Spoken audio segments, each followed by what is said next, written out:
Hi everyone, this is Scott Bell, and welcome to my YouTube channel. This season, I'm going to try and dip my toe in the video waters and break down some things that stood out to me from Michigan football games. Saturday night's Michigan-Minnesota game was full of great and memorable moments that were blasted all over SportsCenter and other highlight shows, and rightfully so. Zach Charbonnet's 70-yard touchdown run was a great play in a vacuum, but it was all the more huge because it came as a direct answer to Minnesota's blocked punt and subsequent touchdown, really prevented the Gophers from running away with things early. The same can be said for Michael Barrett's big sack that forced the fumble, went right into the hands of Donovan Jeter and was returned for a touchdown. That play gave Michigan its first lead of the game, a lead that it would never relinquish. And Hassan Haskins had a couple big plays of his own. He had a 68-yard run that got Michigan out from deep in its own territory. That was more or less a game clincher in the second half. And his heads-up play on Minnesota's fake punt stopped it from being kind of a game of two teams trading scores early on and really gave Michigan a comfortable lead heading into halftime. But anybody that watched the game, even casually, can kind of point out the importance of those types of plays.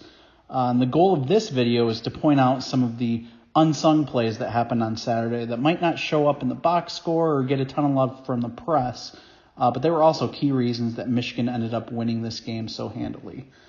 So here are 5 of the unsung plays that stood out to me in Saturday's big win for Michigan over Minnesota.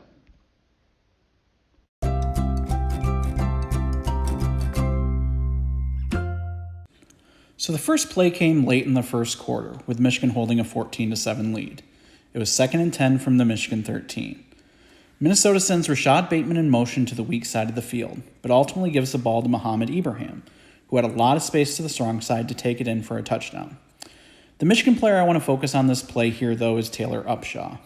He's one of the 5 defenders at the line and the down lineman highest up on the screen. When I pause the video, Upshaw is a full 5 yards away from Ibrahim, including a couple yards closer to the Michigan sideline, which is the opposite side Ibrahim is running toward. But Upshaw, all 6'4", 256 pounds of him, chases Ibrahim all the way across the field and ultimately brings him down 2 yards shy of the goal line. I choose this play not only because it's a cool play and a great show of athleticism by a young Michigan player that's jockeying for more playing time, but also because it had huge implications on the game as a whole. Ibrahim scores there and Michigan is tied once again. But Upshaw's tackle made Minnesota have to work harder for a score, and it came up huge because Minnesota ended up having to settle for a field goal here. Play 2 is only a few short snaps later. Same scenario. Minnesota trails Michigan by 7 and is looking to tie the game back up. At this point, though, the Gophers faced a 3rd and goal situation from just outside the 10. Minnesota opts to go with 5 wide and spread Michigan's largely inexperienced out. While it was killing Don Brown to do this, he made the somewhat conservative, smart play of dropping 7 guys into coverage and hoping a 4-man rush can get pressure on Minnesota's 5-man line. Luckily for Don Brown, Kwity Paye exists. Paye's lined up in the middle of this 4-man front between David Ojabo and Donovan Jeter, who's sharing the inside spot with Paye. Aiden Hutchinson's on the strong side at the end.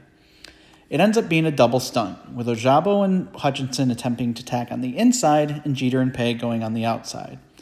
Paye's the one who breaks free, getting a big hurry on Tanner Morgan and forcing the highly touted quarterback to scramble to his right and ultimately throw the ball off balance into his safety valve Mo Ibrahim along the right sideline.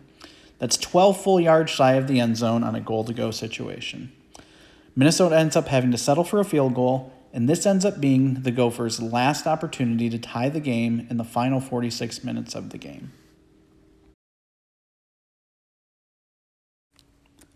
Play number 3 is less of an unsung gem than the first 2 plays may have been, but I'm focusing on an unsung element of that play that really impressed me. This is the immediate kickoff following Minnesota's field goal that cut the deficit to 14 and 10. Keep an eye here on Zach Charbonnet, though, who's sitting alone on an island here at the 40. Despite having pretty good success with the pop-up kick so far, Minnesota decides to mix things up here and squib this one. The ball heads in the direction of Charbonnet, but rather than trying to make a somewhat uncomfortable catch and risk a weird bounce, maybe a potential turnover, he leaps over the ball and allows it to go to Michael Barrett. We all know what happens from there. But keep your eyes here on Charbonnet, who after avoiding the ball, immediately shifts his focus to blocking and keeps multiple Gophers from making a play on Barrett. First, he seals off Mariano Sori-Marin, Minnesota's starting linebacker. Then he shifts his attention to Gopher defenders chasing after Barrett and seals off two of them at once, with one of them being Sori-Marin again. Poor guy had a rough day when it came to getting sealed off by Michigan blockers. Ben Mason says hi.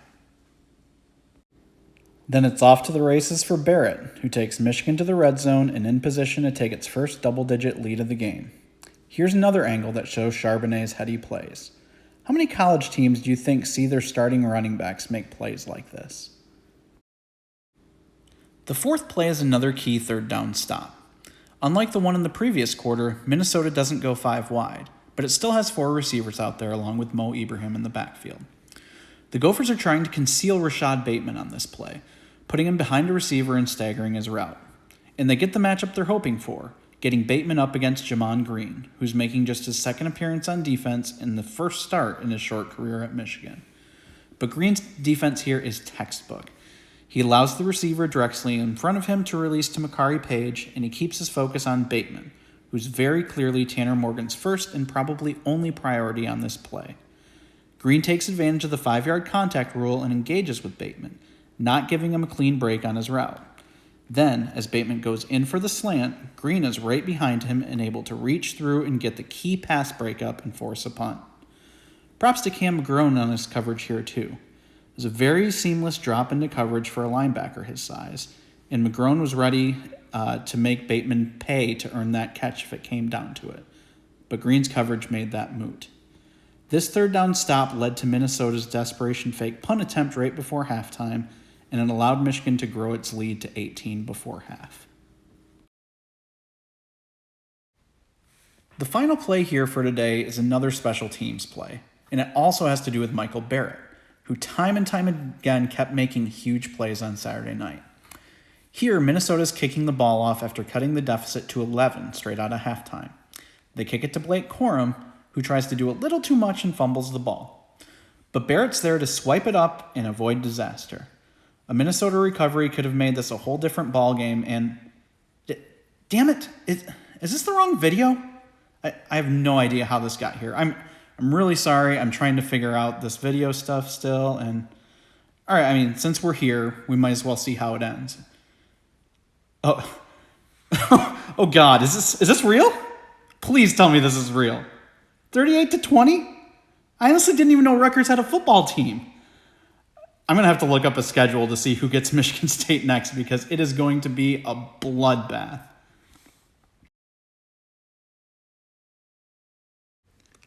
Okay, so that's going to do it for this week's video. Thanks for bearing with me. I know I'm not a technical wizard with this yet, but we'll keep trying to do this, work out the bugs, and have some more fun. If you like these videos, please subscribe to the channel, leave a comment, open to any and all constructive criticism. But thanks very much for watching the videos, reading along on the newsletter, and we'll see you again next week.